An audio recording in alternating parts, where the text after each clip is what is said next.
With the federal election now decided, the property investment landscape has changed, and this impacts every property owner. The good news is that there are now some great new opportunities in the market, but if you're wanting to maximise your returns, your game plan will need to change. Host of the Smart Property Investment Show, Phil Tarrant, and best-selling property author Paul Glossop, along with special guest Tim Lawless from CoreLogic, can help you make that change. Our live webcast will unpack everything you need to know to benefit from the property market in light of the policy changes and give you an opportunity to have your questions answered. Register your seat for this live webcast now at smartpropertyinvestment.com.au.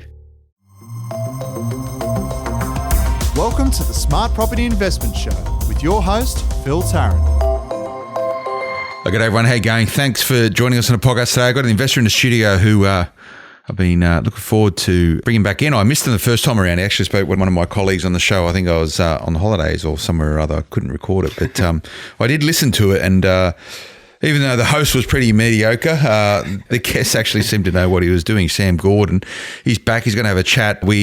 And the last time he was on, it was recorded in May, but I think it came out sort of in July the 11th. Go and check it out. Touched on a couple of his properties. At that point in time, he only had 14 properties. He now has 18 properties. So it's literally, 3, 4, 5 months later, this guy's rocketing along. So back when we first spoke to Sam, a young gun property investor shares his top secrets. That was the headline. Don't know what it's going to be this time around, but it's probably something similar. Maybe it's got to be more about, how to grow with speed and not break the bank or have a heart attack. Maybe that's what it is. Sam, how you going, mate? You well? Very well, Phil. Thank you very much, mate. Good to be back here. It's good to have you here. So you weren't here that long ago. Did you enjoy the first experience? Yeah, it was really good. Yeah. And was there anything particularly good about it? What do you mean, bag the host out or something? Probably. No, he's a good bloke. He's all right. He normally gives me a hard time, so I think it's... He give you a bit of a scolding. He should do, so it's appropriate to do likewise. But you had 14 properties then. Yes. And I was just reading the brief, and go and check it out on smartpropertyinvestment.com.au. So July the 11th, 2019. Sam shares how at the age of 29, he's built an impressive 14 property portfolio, what he looks for when purchasing a property, and the challenges he faces securing finance. He also reveals his ambitious plans for the future. Well, this is the future, Sam. The total value of his assets to date, what he looks for when purchasing a property, and why he believes there should be no bounds to building your portfolio. Well, you're definitely a testament to that. You purchased 4 properties in 4 months. Yeah, how are you doing that? Just, mate, sourcing as good deals as I can, and always buying in below market. In markets that I can refinance equity back out of deals. That's kind of the main thing. And then I guess marrying that up with deals that I can manufacture equity in as well. So buying below market, but then forcing value on it as well as accumulating very high cash flow deals too. And that's it's kind of those 3 things is really has been the nuts and bolts of the strategy the whole way along. And I think it's foolproof, going down this path, because you need to continue manufacturing capital and you need to keep your cash flow strong to keep growing. Now, 18 properties is a lot of properties. It's a few, and I don't really know that much about your portfolio. We'll get into that in a moment. But is that enough? Like, you done? Are you going to keep at it? What's happening? I'll keep going. Why? Okay. Like, you don't need any more. You can stop now. Well, how old are you now? 29 years old. Yeah.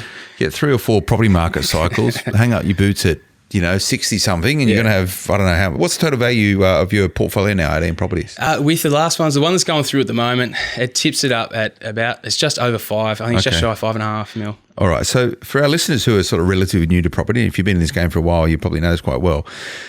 There's this concept banded around that probably doubles in value every 8 to 12 years, and whether or not that's true, it depends, right? A lot of it's bullshit. It's a nice sort of headline figure that people use, and if you think about it, right, so it probably does value over 10 years. So you got a $5 million property portfolio. How much debt have you got on that right now? It's running at about 3.5 mil. Okay. All right, so you get a bit of equity in there, 1.5 on 5. So you're not redlining it, but some people say you're pushing pretty hard, right? But you think about it, right? You got $5 million worth of property today. Yeah. Another market cycle, that's 10 million. Yeah.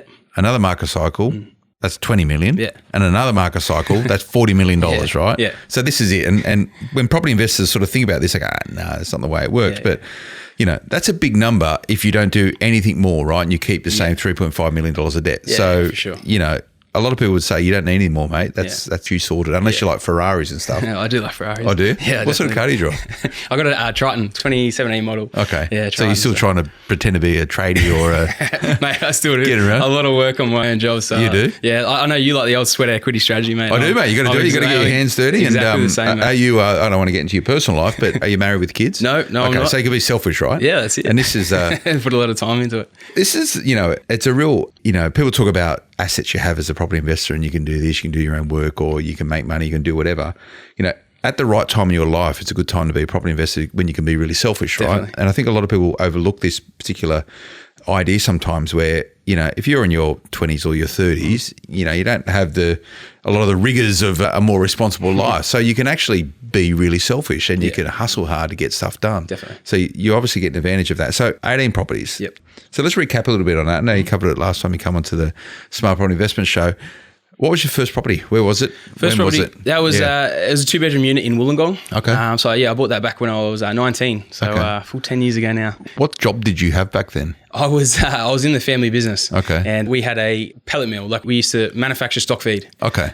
So I kind of worked with the old boy in that, and I was getting paid a pretty small amount of money. I think I was clearing about $580 a week. Okay, living at home, no? That's fine. Yeah. But I moved into that as my first place and kind of did a renovation on that, and that was kind of the first foray into it, I guess. I paid $275 for it. Down in the Gong, whereabouts? Down the Gong, straight behind the Crown Street Mall there on good spot then. Regent Street. Yeah. So it was, and they redeveloped the city centre there and put in all massive new shops, like literally directly behind the unit block there. So it was a good little investment. Okay, and so you grew up around that way then? I grew up in Southern Highlands. Okay. Down south of Sydney.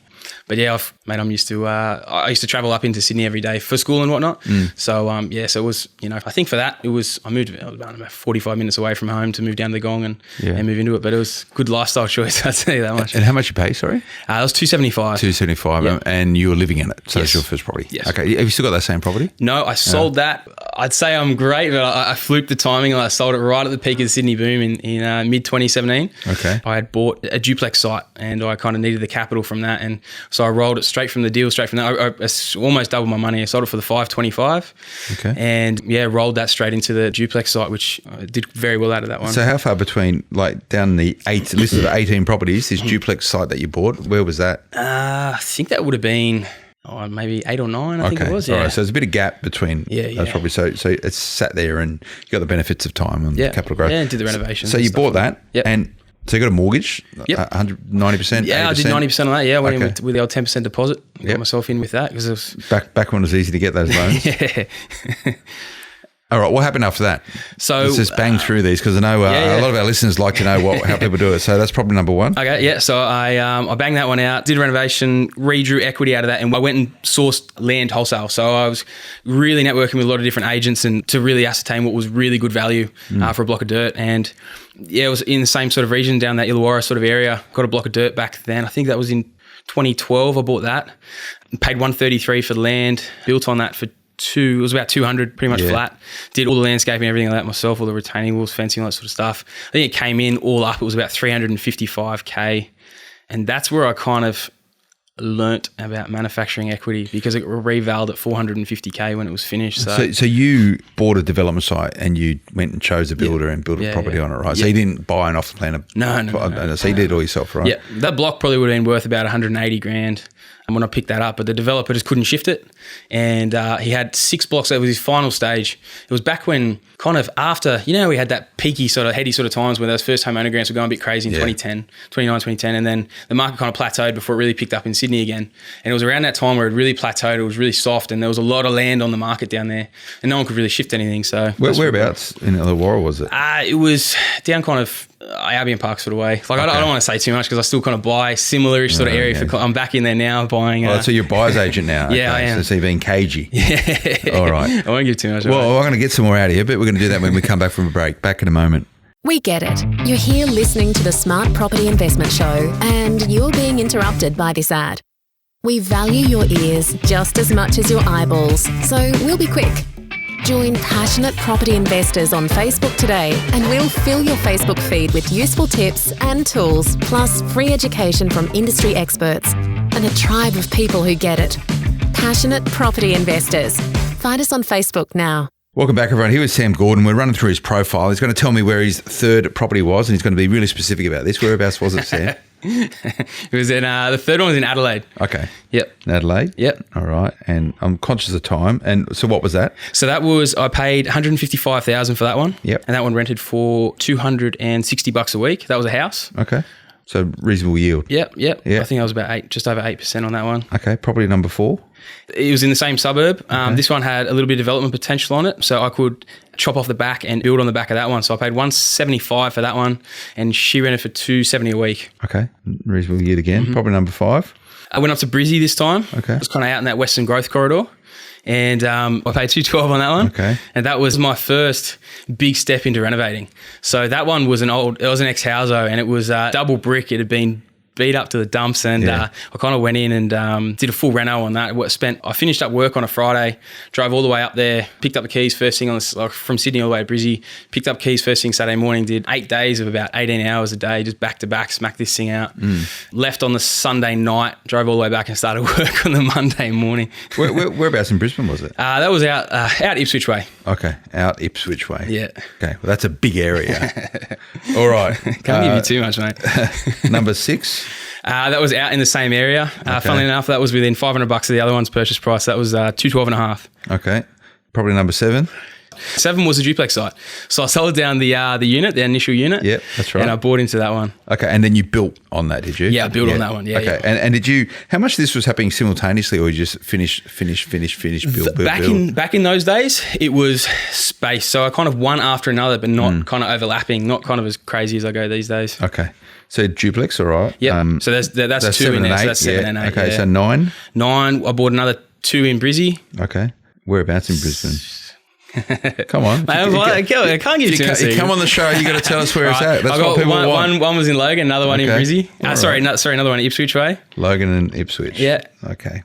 So that was 9 and 10, was it? Yeah. All right. Number 11. Number 11 was a unit block. Okay. That was down in South Australia. Okay. So a whole unit block. Yeah. Okay. Yeah. How many properties were in it? 4 units on that one. So you count that as 4 or 1? I count that as 4 because it was individually titled. Yeah. Okay. Yep. So that's 11, 12, 13.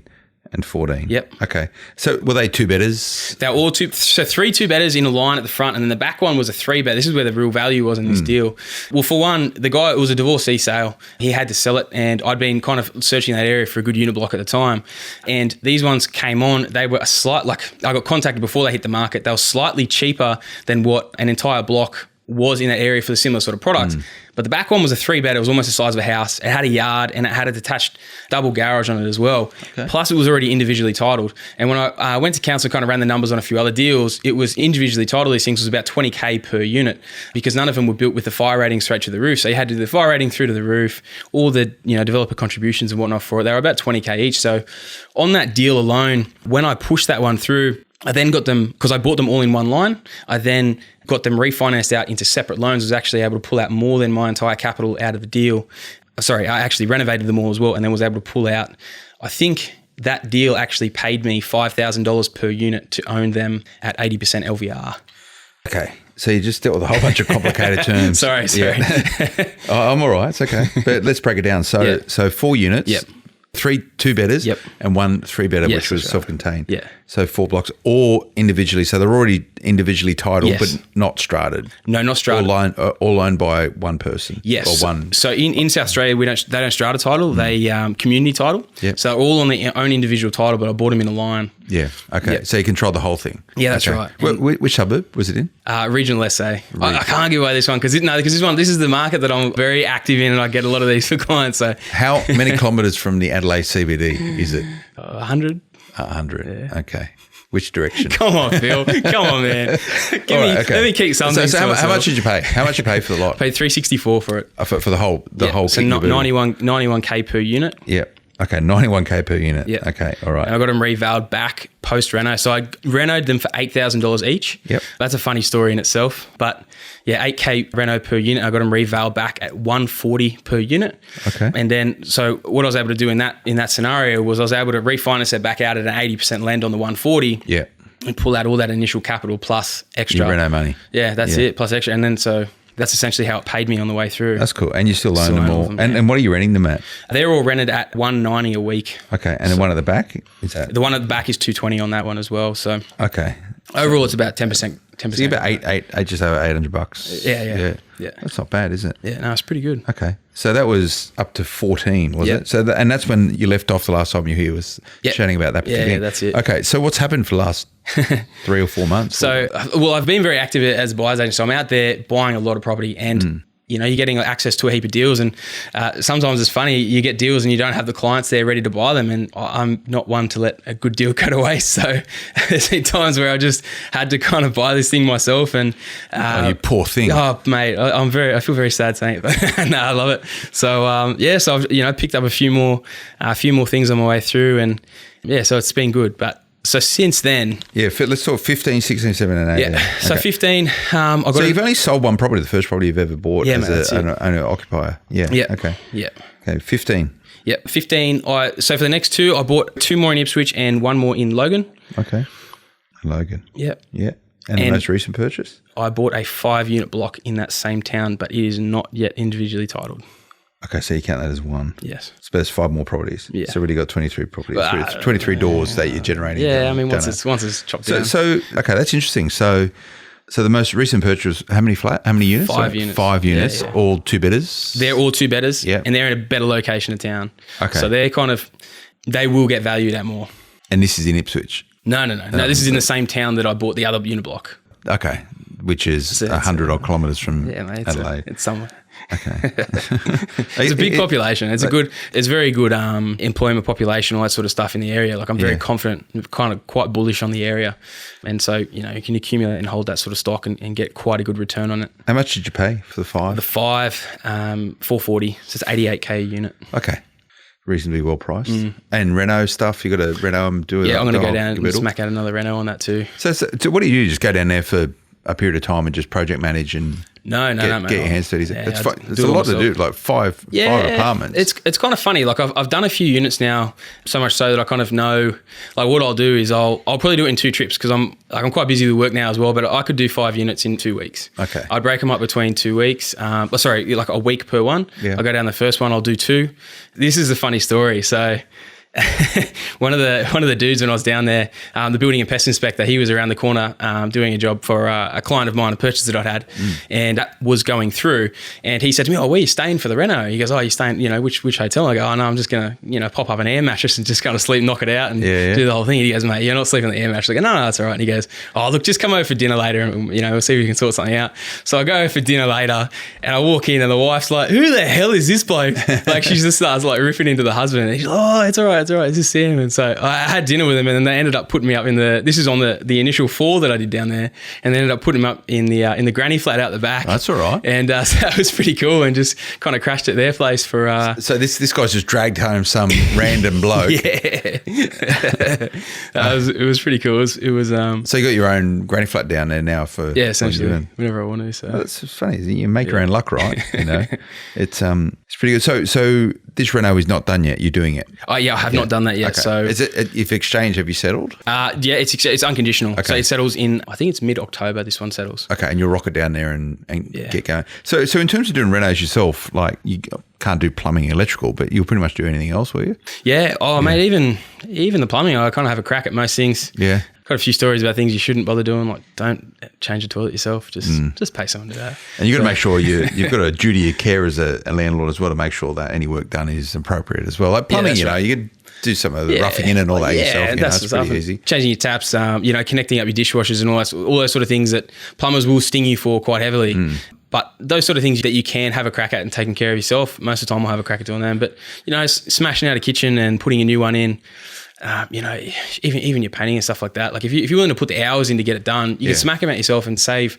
Like on those, I had them priced up before I was going to go down and do them. And I think I saved about $5,000 per unit just going down and doing it myself. And all I do is I hire a handyman, I pay him by the hour, and I'm there just doing it with him the whole time. And I just set a cracking pace and just smash through as much as I can. And that's how essentially I have built a fair bit of equity in the portfolio by doing that side of things. And do you do the same thing to every apartment? Like identical, same paint, same tiles, same absolutely kitchens, same everything. I've got the same. How do you get the kitchen sort of? Is it just off the shelf? You go down to Bunnings, buy a kitchen, put it in, or you got to get it tailor made a bit? No, there's a place that I use. They kind of just have a certain set of flat packs. 2-bedroom units they pretty much only make them in a certain kind of configuration. So it's not too hard to get a standard kind of flat pack that you can kind of mold to just about any unit. So that, these guys have about 5 different kind of designs you can choose from to smack them in there. Okay. And you stick it together yourself, fit it in yourself? Yeah. That's the thing. You kind of get there with a handyman. You're just kind of smacking out of these cabinets, and you think about a 2-bedroom unit, especially like these sorts of things. They're not, you don't have to put in a beautiful big kitchen or anything like that. Just a nice kind of sized. And you use the same handyman at this place each time? Yeah. Get to know each other. Work. How much you pay a handyman now?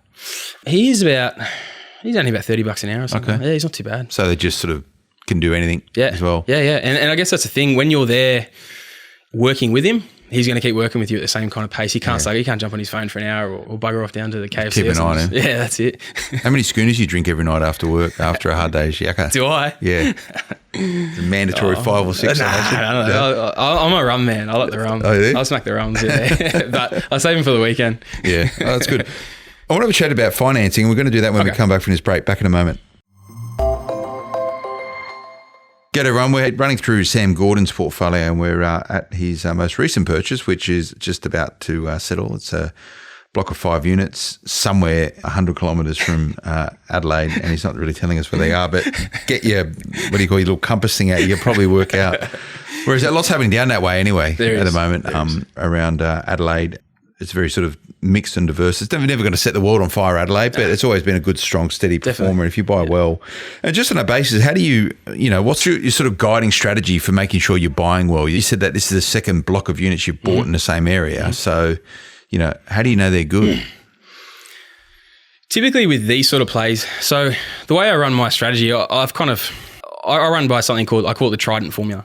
And essentially what we do is we build kind of a foundation portfolio with bread and butter properties, those ones that I kind of started out with. Your Logans and your Ipswich type things. Buy and below market in a market that you believe is prime for growth with strong cash flows, right? They take care of themselves. They sit there in portfolio ticking over. When that market has growth, you make profit, right?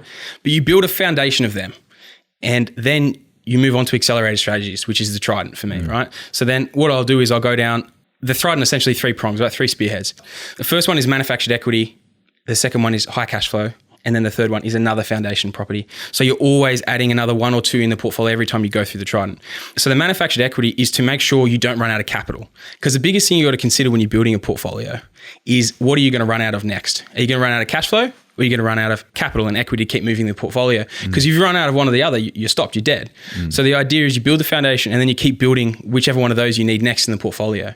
So then you can that's the way you can honestly just keep growing this thing and keep moving it forward and not get stuck. So you're saying that you pull 3 properties together, you have a high capital growth one, you have a high yielding one, then you have a sort of accelerator or something with a bit of like a duplex type thing. Yeah, for sure. Okay. And is this something you've just worked out now when you look back at how you've gone about building your portfolio, or did you do that with that strategy in place? Yeah, I kind of stumbled across it, I guess, to start with. I realised on that second deal when I made about $100,000 off a $350,000 mini development, I realised that's where there was quite a bit of money. And so the idea is to kind of chuck deals like that in to keep replenishing the capital, and you can keep moving forward. And then from that one, then I went to Adelaide and I was buying high cash flow deals. And like even those, they're not hugely cash flow positive, but like they're kind of $30 to $40 a week. You chuck 6 of them in your portfolio, that's an extra $200 a week you got coming in. Yeah. That's allows you to go and service another manufactured equity deal. And I guess, the more it kind of kept moving like that, the more it kind of formulated in my mind, this is what I need to move to next. I was never really I didn't really have a mentor or anything like that. I just kind of stumbled across it, reading across different people and the strategies they were using, and then just kind of implemented each one and then realized you could kind of, work out a formula by continually adding different things. Have you managed to maintain getting finance through this whole time? So what have you, now you set up a buyer's agent business, we'll chat about that some other time, but so what job did you have during this? So you're knocking out pellets down to the old man still, seriously. So that's what you've been doing the whole time? Yeah. So I played soccer semi-professionally as well. So that was quite good money on the side to kind of, and I worked bars as well. I kind of always supplemented my income however I could, but I got paid. Mate, I'll tell you, I was never a massively paid person. And I think realistically, that's probably what drove me to needing to do different strategies, because otherwise you get stuck. Like if you're not making a big income, you get stuck pretty quick. So, aren't you supposed to go into the family business? is that a choice that you have to make, or or don't talk about it? We haven't covered it off here, right? No, it was offered to me, but property is where my passion is. Yeah, and I had an experience when I was a bit younger that kind of really solidified for me that I did want to become a buyer's agent. I got burnt myself. Okay. I kind of went out and trusted someone that I thought would do a really good job by me. And I think, they were my idol growing up. I looked at them and that's, they're who I wanted to be. And then I went and engaged them as a buyer's agent and got burnt 10 grand. Okay. Because essentially I went in with my portfolio of 7 properties and I was bagged out that it was a terrible portfolio. Okay. And convinced that they could do a lot better for me. And 6 months after signing up, I ended up telling them to shove it because they couldn't bring me anything that was kind of as high quality as what I was already sourcing for myself. Okay. And I guess it was that experience that really made me want to do the right thing by people and go out and do, not do to someone else what had been done to me, to look after people and do the right thing. And yeah. So there was only one property you ever were going to use the buyer's agents for. Did you use buyer's agents for any of this other stuff, or you've done it all yourself? I've done it all myself. Yeah. Okay. So in terms of getting finance, you're working hard, probably putting in big hours in a manufacturing business, really. Yeah, is what it is. Yeah. And did you struggle getting finance at all? Like, were the bank happy to keep lending you money? I got stuck in 2015 with the APRA changes. I did get stuck there, and that's when I got told, you're going to have to kind of change up a little bit what you're doing here. Yeah. And that was when, I think that was 2015 after I'd bought the 2 in Adelaide. And I was kind of gearing up and I was like, how do I go here? And so I bought the 2 up in Ipswich and they were positive cash flow, but not enough to really make enough of a difference. And that's when they said, you need to look at possibly selling something down here. I was living in that second one that I bought, the one that I did essentially the wholesale buy and build there. Yeah. So I decided instead to sell the first one. And when I sold the first one, they said to me, look, whatever you do next, this is when I actually stumbled across a really, really good mortgage broker.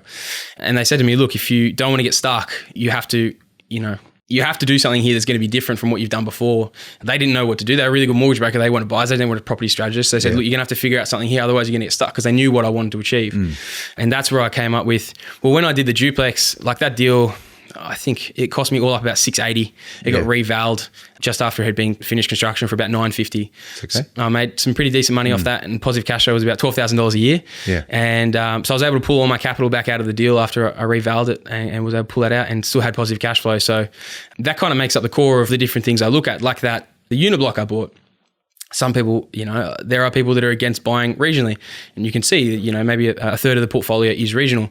It's got 10% gross rental return, and I was able to pull all my capital plus extra back out. Why not add something like that to the portfolio? You don't have to build the whole portfolio. The foundations are there with 10 properties in a metro location, worth between $200,000 and $300,000.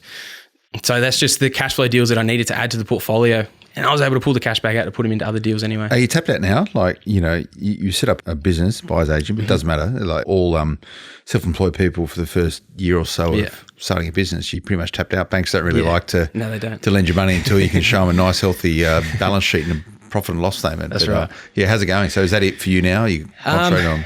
To tell you the truth... Or you're cash buyer now, are you? No, definitely not cash buyer. But no, what I'm looking at doing, they look differently with commercial. And that's how I got this unit block, because it's 5. I could push it through a commercial finance. And because I had a fair bit of capital in the deal, this is where I've had to kind of pillage the portfolio a little bit with the equity. I had to redraw a fair bit of equity out of the portfolio, because with commercial lending, if you've got the equity, if you've got the cash to put it in, and you can find a deal that is positive cash flow enough, like that uniblock, they are willing to throw the cash at you. Okay. So that's why I'm a little hesitant to chop this one up just yet, this uniblock. That's why I'm kind of saying this is my 18th. So like I said to Alex last time I was in here, I kind of wanted to round out before I turn 30. So at 29, I want to have 20 by 29. So I'm thinking I've still got a little bit of capital there that I had pulled out before I quit the day job. Yeah. And what I'm thinking is I would like to maybe purchase 2 more high yielding commercial properties before I pull the pin. Where are you going to end up with all this? Like, you're just buying for buying's sake because you'll be okay, or you got some grand scheme to be a property bazillionaire? I love real estate. I don't think, I have quite lofty goals, but I'm also... Do you share your goals? You keep your goals quite close? I keep my goals quite close. Okay, that's fine. Yeah, that's cool. But yeah, I don't think I'll be stopping anytime soon. But for now, what I'm going to do is I'm upskilling a lot on the commercial side of things at the moment. Okay. And so what I want to do is I want to purchase my 2 more commercials, and then just purely focus on my clients. And that is what I have been doing for since I started the business. But I just want to keep focusing on the clients and build their portfolio. So by the time, as you say, as a, starting up small business owner, once you start out, you need kind of essentially 2 years worth of statements, right? To be able to borrow again. So what I want to do is just run my business and work it, do absolutely as best as I can for my clients so they keep coming back and I can keep building my business so it looks, so it's super profitable and I have that really solid client base, and then I can, probably expand it. It gives you options and choice, right? If you do that's the right. You live in Sydney? Is that Wollongong. Oh, yeah. Okay. You still live with your parents? No. Okay. I haven't lived with them since I was 19. No. And are you living well, or are you sort of eating Maggi 2-minute noodles and baked beans and living on the poverty line? No. I live pretty well. So you're not compromising being a young... That portfolio it's just shy of 60 grand a year positive. It puts in your back pocket? Yeah. That's pretty good. The yields on those things are pretty strong. And how do you hold all these properties? Just in your personal name, or what sort of structure? Pretty much everything for the last definitely the last 15 have been all in trust and whatnot. Really? Yeah.